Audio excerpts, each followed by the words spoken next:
శ్రీమాతే నమః. అమ్మకు ప్రేమతో ఛానల్కి స్వాగతం. అందరికీ కూడా ఆ అమ్మవారి ఆశీస్సులు ఉండాలని మనస్ఫూర్తిగా తల్లిని వేడుకుంటూ ఇవాళ మనం బెజవాడ కనకదుర్గమ్మ తల్లి యొక్క చరిత్రను అలానే అమ్మవారి యొక్క మహిమలను తెలుసుకుందాం. విజయవాడలో జరిగిన యథార్థ సంఘటన ఇది. అసలు అర్ధరాత్రి రోడ్డంతా నిర్మానుష్యంగా ఉన్నాయి. అప్పుడు జరిగిన ఈ సంఘటన ఇది నిజంగా జరిగిందని అప్పట్లో ఆంధ్రకేసరి అనే పత్రికలో కూడా ప్రచురింపబడింది. మొదటిసారి కథ విన్నవారికి ఖచ్చితంగా ఒళ్ళు గగురు పొడుస్తుంది.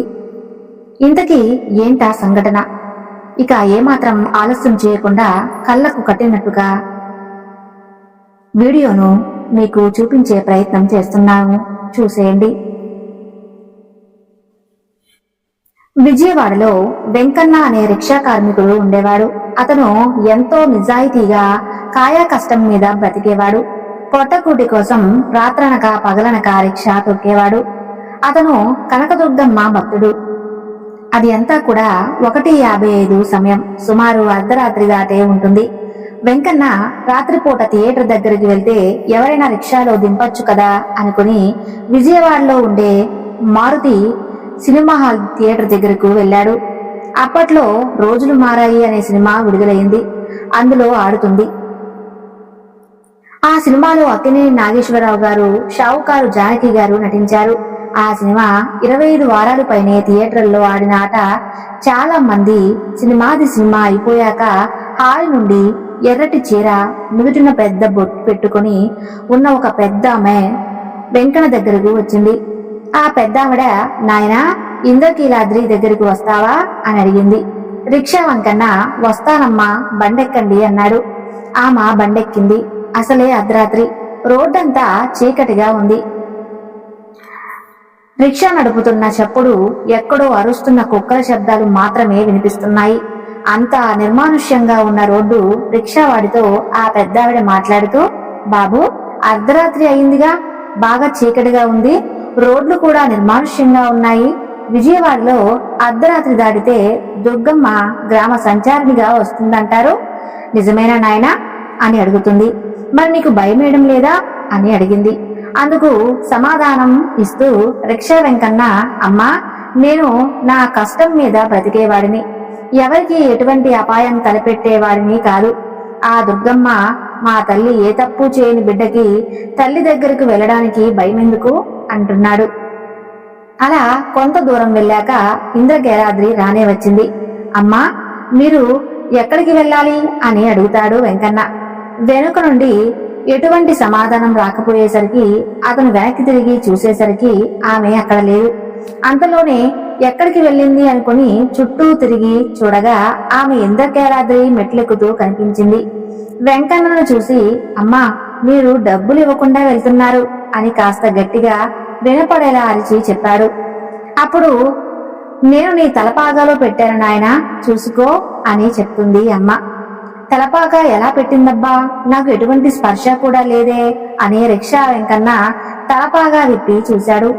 అందులో ఒక 10 రూపాయల నోటు, ఒక బంగారపు గాజు కనిపించింది. వెంటనే వెంకన్న అర్థమైంది, తన రిక్షా ఎక్కింది ఎవరో కాదు, ఆ అమ్మలగన్న అమ్మ దుర్గమ్మ అని. ఆమెను వెంటనే చూడాలని మెట్ల వైపు చూశాడు. కాని ఆమె వెంటనే మాయమైపోయింది. దాంతో ఒక్కసారిగా అద్భుతాన్ని చూసిన రిక్షావాడికి నోట మాట రాలేదు. ఆ క్షణం తెలియని తన్మయత్వానికి గురయ్యాడు. అతని కళ్ళు పెద్దవయ్యాయి. అటూ ఇటూ చూస్తున్నాడు. అతని గుండె వేగం ఒక్కసారిగా పెరిగింది. ఏం చేయాలో తెలియక ఒక్కసారిగా నిశ్శబ్ద వాతావరణంలో గట్టిగా వెర్రిగా కేకలు వేయడం మొదలుపెట్టాడు. అటూ ఇటూ గెంతుతున్నాడు. ఆ కేకలకి భయంతో చుట్టుపక్కల వారు పరుగు పరుగున అక్కడికి వచ్చి చేరుకున్నారు. అప్పటికే ఆ రిక్షావాడి ఆనందానికి అవధులు లేకుండా పోవటంతో అదే స్థితిలో వెర్రిగా కేకలు వేస్తూనే ఉన్నాడు. అక్కడకు పోయిన జనాలు కాస్త కంగారు పడ్డారు. వెంకన్న కాస్త కుదుట పడ్డాక ఏం జరిగిందో అడిగారు. అమ్మవారి ఉపాసనకు వచ్చారు. ఈ పేద రిక్షావాణ్ణి ఆ తల్లి అనుగ్రహించిందని అమ్మవారి చిన్న గాజు 10 రూపాయల నోటును వారికి చూపించగా ఒక్కసారిగా అక్కడున్నవారు అమ్మవారిని స్మరించి కొండవైపు చూసి దండాలు పెట్టారు. వెంటనే విషయం ఊరంతా పాకిపోయింది. ఇదే విషయాన్ని ఆంధ్రకేసరి అనే పత్రికలో ఆ గాజుతో సహా ఫోటోని ప్రచురించారు. ఇది మాత్రమే కాదు, విజయవాడలో ఇలాంటి ఎన్నో అద్భుతమైన సంఘటనలు జరిగాయి. విజయవాడలో ప్రతిరోజు అమ్మవారు సంచరిస్తారు. దానికి గుర్తుగా ఉపాసనకి కొండ మీద నిద్రించే వారికి అమ్మవారి కాలి గద్దెల చప్పుడు వినిపించిందని ఇప్పటికీ చెబుతూనే ఉంటారు. అమ్మను నమ్మిన వారికి అమ్మవారు కొంగు బంగారంగా నిలబడుతుంది. బిడ్డల తల్లి ఎప్పుడు ఏ రూపంలో కనిపిస్తుందో ఎవరు ఊహించలేరు. విజయవాడలో అమ్మవారు చేసిన మహిమలు మరెన్నో ఉన్నాయి. సమయానుకూలంగా మీకు వాటిని చూపించే ప్రయత్నం చేస్తాను. ఎంతమందికి విజయవాడ కనకదుర్గమ్మ అమ్మవారి మహిమలు చూడటానికి ఆసక్తిగా ఉందో కామెంట్ చేయండి. బెజవాడ కనకదుర్గమ్మ దసరా ఉత్సవాల సమయంలో అమ్మవారి ఉత్సవమూర్తిని పెట్టుకున్నారు పోలీస్ స్టేషన్లో. వినడానికి చాలా వింతగా ఉంది కదూ. అసలు అమ్మవారిని పోలీస్ స్టేషన్లో ఉన్న సంబంధం ఏంటి అని అనిపిస్తుంది. దానికి సమాధానం తెలుసుకోవాలంటే అమ్మవారు ఉన్నారు అని నిరూపించి యథార్థ సంఘటనల గురించి మనం ఇప్పుడు తెలుసుకుందాం. మీకు వీడియో ఖచ్చితంగా నచ్చుతుందని ఆశిస్తున్నాము. ఈ వీడియోని చివరి వరకు వినండి. కొండవీటి రెడ్డి రాజులు పరిపాలించే కాలంలో అంటే 14వ శతాబ్దంలో యథార్థ సంఘటన జరిగింది. అప్పట్లో ఇప్పటిలా బిజవాడ అనే ఊరు ఉండేది కాదు. ఎక్కడ చూసినా చుట్టూ చెట్లు, దట్టమైన అరణ్యంలో క్రూర మృగాలు తిరిగేవి. కొంతమంది కృష్ణా నదిలో చేపలు పట్టడానికి జాలర్లు వచ్చేవారు. వారికి కాపలాగా ఉండేందుకు అప్పట్లో కొండవీటి రెడ్డి రాజులు 2 సిపాయిలు నియమించారు. వారిలో ముఖ్యమైన వ్యక్తి పేరు మంగయ్య. 2 సైనికులు చాలా జాగ్రత్తగా తమ విధులు నిర్వహించేవారు. జాలర్లు నదిలో చేపలు పట్టి వాటిని కొండపల్లికి తీసుకువెళ్లేవారు. వారి జాగ్రత్తలు 2 సిపాయిలు చూసుకునేవారు. మార్గ మధ్యలో అంటే ఇప్పుడున్న బెజవాడ 1 టౌన్ పోలీస్ స్టేషన్ గుట్టలపైన జాలర్లు కూర్చొని వారు తెచ్చుకున్న భోజనం చేసి కాసేపు అక్కడే సేద తీరి తిరిగి చేపలు వేటకు వెళ్లేవారు. ఏదో చిన్న పొరపాటు జరగడం వల్ల ఆ 2 సిపాయిలు విధుల నుంచి తొలగించారు. అప్పటి పాలకులు అలా కొంతకాలం గడిచాక అప్పటికే కొంతమంది జాలర్లు నదిలో చేపలు పట్టడానికి వారికి అనుకూలంగా ఉండేందుకు వారు భోజనాలు చేసి సేద తీరారు. ప్రాంతంలో చిన్న చిన్న గుడిసెలు వేసుకుని నివసించేవారు.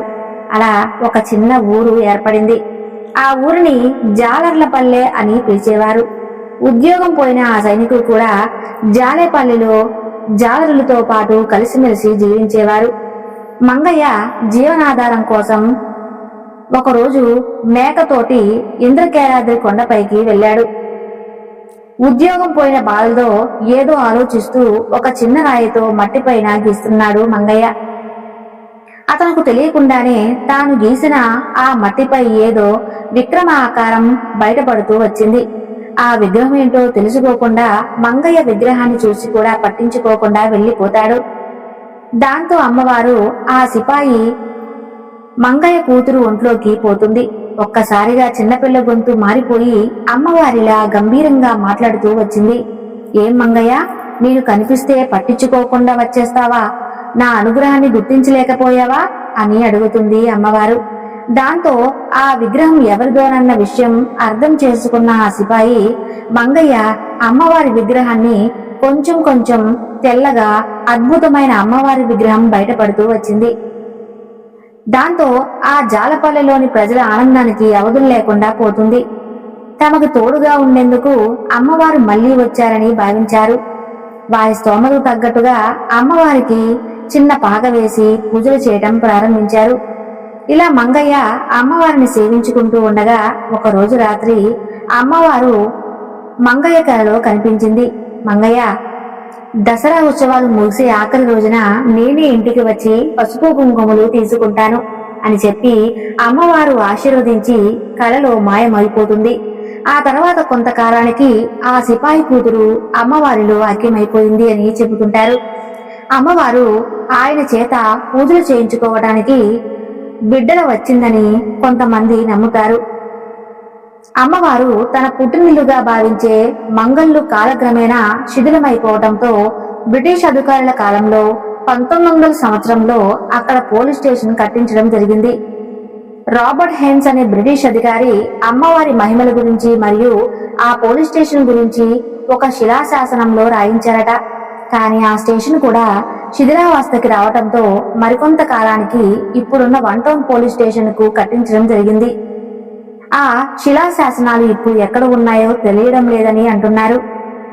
అమ్మవారి పుట్టినిల్లుగా భావించే మంగయ్య ఇల్లు ఇప్పుడు బెజవాడ 1 టౌన్ పోలీస్ స్టేషన్ అవడంతో అమ్మవారి ఉత్సవ విగ్రహాన్ని ఒకరోజు 1 టౌన్ పోలీస్ స్టేషన్ లో పెట్టుకుని పూజలు చేస్తారు. దసరా ముందు వచ్చే అమావాస్య రోజు ఆ స్టేషన్ లో విద్యుత్ దీపాలతో ముస్తాబు చేసి మొదటగా స్టేషన్ ప్రాంగణంలోనే ఉన్న అమ్మవారి ప్రతిరూపంగా భావించి రావి చెట్టుకి మొదటి పూజ చేశాక అక్కడ పోలీస్ కమిషనర్, మిగిలిన పోలీసులు అమ్మవారికి చీర సారే, పసుపు కుంకుమలు తీసుకుని ఊరేగింపుగా వెళ్తారు. ఆ తరువాత 9 రోజుల ఉత్సవాల్లోని ఆఖరి రోజున అమ్మవారిని తిరిగి తన పుట్టినిల్లు అయిన 1 టౌన్ పోలీస్ స్టేషన్ కి తీసుకువచ్చి కాసేపు అక్కడే సేద తీరాక మళ్లీ కొండ మీదకు చీర సారే ఊరేగింపుగా తీసుకెళ్లడంతో దసరా ఉత్సవాలు ముగుస్తాయి. ఇప్పుడు మంగయ్య లేకపోయినా, మంగయ్య ఇల్లు లేకపోయినా అమ్మవారు ఇప్పటికీ ఆ స్థలాన్ని తన పుట్టినిల్లుగా భావించి ప్రతి సంవత్సరం అక్కడికి వస్తున్నారు. సిపాయిగా పనిచేసిన మంగయ్యని ఇప్పటికీ 1 టౌన్ పోలీస్ స్టేషన్ లో పోలీసులను ఆత్మీయులుగా భావిస్తారు. అమ్మవారి ఎంతటి గొప్ప అదృష్టం కదూ. బెజవాడ 1 టౌన్ పోలీసులకి 1937లో జరిగిన యథార్థ సంఘటన మొదటిసారి కథ విన్న వారికి ఖచ్చితంగా ఒళ్ళు గగ్గురు పొడుస్తుంది. ఇంతకీ ఏంటా సంఘటన? ఇక ఏ మాత్రం ఆలస్యం చేయకుండా కళ్ళకు కట్టినట్టుగా వీడియోని మీకు చూపిస్తాను. అప్పట్లో బ్రిటిష్ రాజులు, బ్రిటిష్ అధికారులతో కలిసి మన వాళ్ళు పనిచేస్తున్న రోజులవి. బ్రిటిష్ వారు ఎప్పుడూ మన వాళ్ళు తక్కువ జాతిగా చూసేవారు. మనమంటే చిన్న చూపు. ఇక మన దేవుళ్ళంటే చులకనాభావం. మన ఆచారాలు అన్ని మూఢనమ్మకాలని కొట్టుపడేస్తూ ఉండేవారు. ఒకరోజు అక్కడే పనిచేస్తున్న మన వాళ్ళు మన బెజవాడ దుర్గమ్మ మహిమల గురించి చర్చించుకుంటున్న సమయంలో అందులో పనిచేస్తున్న ఒక బ్రిటిష్ హై అధికారి అక్కడికి వచ్చాడు. అమ్మవారి మహిమల గురించి మాట్లాడుకోవడం విని నవ్వి ఆ తల్లిని అవహేళన చేస్తూ మాట్లాడతాడు. తోటి అధికారులు ఎంత చెప్పినా వినకుండా అమ్మవారి నోటికొచ్చిన మాటలు అని అంటూనే ఉంటాడు. విసిగెత్తిపోయి తోటి అధికారులు, సార్ మీరు తప్పుగా మాట్లాడుతున్నారు, ఇకనైనా ఆపండి, అమ్మవారికి కోపం వస్తే మీరు తట్టుకోలేరు అని ఎంత చెప్పినా కూడా బ్రిటిష్ అధికారి చెవిన పడలేదు. అమ్మవారిని మరింత అపహాస్యం చేస్తూ వస్తాడు. అలా మాట్లాడుతూ ఉంటాడు. అదే రోజు ఒక సంఘటన. బ్రిటిష్ అధికారి తన ఇంటికి వెళ్లి అక్కడ దృశ్యాలు చూడగానే అతనికి ఒళ్ళంతా చెమటలు పట్టేశాయి. అతని భార్య, 4 పిల్లలకి భయంకరమైన మసూచి వ్యాధి సోకింది. వారి ఒళ్ళంతా చీము, పెద్ద పెద్ద కురుపులు ఏర్పడ్డాయి. వారిని చూసిన బ్రిటిష్ అధికారులు గుండెలు అదిరి ఏం చేయాలో దిక్కుతోచిన స్థితికి పోయారు. అప్పట్లో మసూచి ఎంత భయంకరమైన వ్యాధో వ్యాక్సిన్ రాకముందు ఆ వ్యాధి సోకిన ప్రతి 10 మందిలో 3 చనిపోయారు. అదృష్టవశాత్తు ఎవరైనా బతికినా వారి ఒంటిపై పెద్ద పెద్ద మచ్చలు అలానే ఉండిపోయాయి. ఆ వ్యాధికి మందు ప్రపంచంలో ఎవరు కనుగొనక ముందే చైనాలో మన బోధిధర్మ ఎంతో మందిని ఆ మహమ్మారి నుండి ఆయుర్వేద వైద్యం ద్వారా కాపాడారో ఎంతో ఆసక్తికరమైన ఆ సంఘటనను చూడాలనుకునేవారు బోధిధర్మ అని కామెంట్ చేయండి.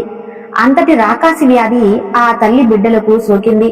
దాంతో వెంటనే బ్రిటిష్ వారికి అర్థమైపోయింది తాను చేసిన తప్పేమిటో అని. తోటి అధికారులు ఎంత చెప్పినా వినకుండా ఈ దుస్థితి తెచ్చుకున్నానని బాధపడ్డాడు ఆ బ్రిటిష్ అధికారి. పరుగు పరుగున ఇంద్రకీలాద్రికి చేరుకున్నాడు. అమ్మా, నీ గురించి తెలియక అనరాని మాటలు అన్నాను, నన్ను క్షమించమ్మా. నా బిడ్డల అభం శుభం తెలియని వాళ్ళు, వారిని కాపాడు తల్లి. నేను చేసిన తప్పుకు ప్రాయశ్చిత్తంగా మీకు ఉత్సవం జరిపిస్తాను అని అమ్మవారిని వేడుకొని ఇక ఆమెపైనే భారం వేసి ఇంటికి చేరుకున్నాడు. ఇంటికి వెళ్ళగానే ఆశ్చర్యం కలిగింది. తన కళ్ళను తానే నమ్మలేకపోయాడు. మసూసి వచ్చిన తల్లి బిడ్డలు ఒంటిపై ఒక్క కురుపు కూడా లేదు. ఒక్క మచ్చ కూడా లేదు. నిజానికి మసూచి కేవలం ఒకే రోజులో తగ్గే వ్యాధి కాదు. అలాంటిది ప్రత్యక్షంగా అద్భుతాన్ని చూసిన ఆ బ్రిటిష్ అధికారి ఆనందానికి అవధులు లేకుండా పోయింది. ఇదంతా అమ్మ అనుగ్రహమేనని, అమ్మలగన్న అమ్మ ముగ్గురమ్మల మూల పుటమ్మని మనసారా వేడుకుని భక్తుడిగా మారాడు. అతను పనిచేసే పోలీస్ స్టేషన్లోనే అమ్మవారికి ఘనంగా ఉత్సవం జరిపిస్తాడు. ఈ విషయం యథార్థంగా జరిగిందని ఎండోమెంట్ జట్లు ఇప్పటికీ ఉందట. ఆ స్టేషన్ ఇప్పుడు బెజవాడ 1 టౌన్ పోలీస్ స్టేషన్ లో ఎన్నో ఏళ్లు గడిచిన ఆచారం మాత్రం విజయవాడ 1 టౌన్ పోలీస్ స్టేషన్ వారు ఇప్పటికీ ఆచరిస్తున్నారు. దసరా ఉత్సవాలు ఇంద్రకీలాద్రిపై మొదలు కాని ముందు రోజే బెజవాడ 1 టౌన్ పోలీస్ స్టేషన్ ని కనుల విందుగా విద్యుత్ దీపాలతో అలంకరించి ముస్తాబు చేస్తారు.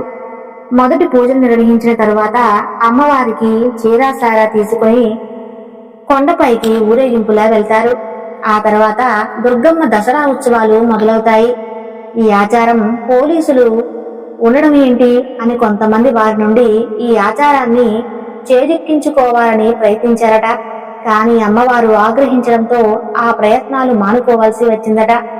ఉత్సవాలు 9 రోజుల్లో పోలీసులు కొంతమంది మాంసం తినకపోవడం, చెప్పులు వేసుకోకపోవడం, నేలపైనే పడుకోవడం వంటి నియమాలు పాటిస్తూ ఎంతో నిష్ఠగా ఉంటారట. ఎన్నో ఏళ్లుగా ఈ ఆచారం వస్తుంది కాబట్టి ఇతర మతస్థులైన పోలీస్ వారు, ఇక్కడ నియమితులైన వారు కూడా ఎటువంటి కుల మత భేదాలు లేకుండా ఈ ఉత్సవాన్ని జరుపుకుంటారని చెబుతుంటారు. మరి అమ్మవారి దగ్గర కులం ఏమిటి, మతం ఏమిటి? తల్లి కాపాడమని వేడుకోగానే బ్రిటిష్ ఆర్మీ అతని కుటుంబాన్ని కాపాడింది ఆ దుర్గమ్మ. మరి అతను ఏ కులం, ఏ మతం? అమ్మ మనసారా ప్రార్థిస్తే మీకు అండగా అమ్మలగనమ్మ దుర్గమ్మ ఎప్పుడూ మీ వెంటే ఉంటుంది. ఒకప్పుడు బిజవాడ ఇంద్రకీలాద్రిపై వెలిసిన చింతామణి కాలనీ చూడ్డానికి భక్తులు వలసపోయారు. 18 బాకులతో, ఎర్రటి పెద్ద కళ్ళతో, నాలుకతో, ఒక చేత్తో మొండెం వేరు చేసిన తల్లిని పట్టుకుని మెడలో కపాలాలను ధరించి అతి భయంకరంగా ఉండేది. ఒకప్పుడు అమ్మవారు బలి కోరేదట. అందుకే ఒంటరిగా భక్తులు కాళీమాతకు ప్రదేశానికి వెళ్తే ధైర్యం కాని సాహసం కాని చేసేవాళ్ళు కాదు. అంతటి ఉగ్ర రూపాన్ని ఎలా శాంతింపజేశారు? ఆ భయంకరమైన రూపాన్ని కనకదుర్గ అమ్మవారిగా ఎలా మార్చారు? చాలా మందికి తెలియని అసలు నిజాలు ఇక మనం ఏమాత్రం ఆలస్యం చేయకుండా తెలుసుకుందాం. 56 దశాబ్దాల వరకు కూడా విజయవాడ ఇంద్రకీలాద్రిపై అసలు ఆలయం ఉండేది కాదు. అమ్మవారు అప్పట్లో ఒక పెద్ద రాతి బండపై భయంకరమైన చింతామణి వెలిసింది. ఆ ఉగ్ర స్వరూపాన్ని చూసే శక్తి సామాన్య భక్తులకు ఉండేది కాదు. అప్పట్లో అమ్మవారు సాయంత్రం అయితే చాలు ఉపాసనకు వచ్చేదట. గలగలమంటూ గజ్జల శబ్దాలతో చీకట్లో తిరిగేదట. సాయంత్రం 6 దాటాక ఎవ్వరూ కూడా వారి తలుపులు తెరిచేవారు కాదట. అప్పట్లో మాధవ వర్మ అనే రాజు విజయవాడ ప్రాంతాన్ని పరిపాలించేవాడు. అతనికి అమ్మవారంటే ఎనలేని భక్తి, ప్రపత్తులు. ఆయన రాజ్యాన్ని ఎంతో ధర్మబద్ధంగా పరిపాలించేవాడు. అతనికి సంతానం లేకపోవడంతో రోజు అమ్మవారి చెంతకు చేరుకుని పూజలు చేసేవాడు. అమ్మవారు కనిపించడంతో ఆ రోజుకొక పుత్రుడు జన్మించాడు.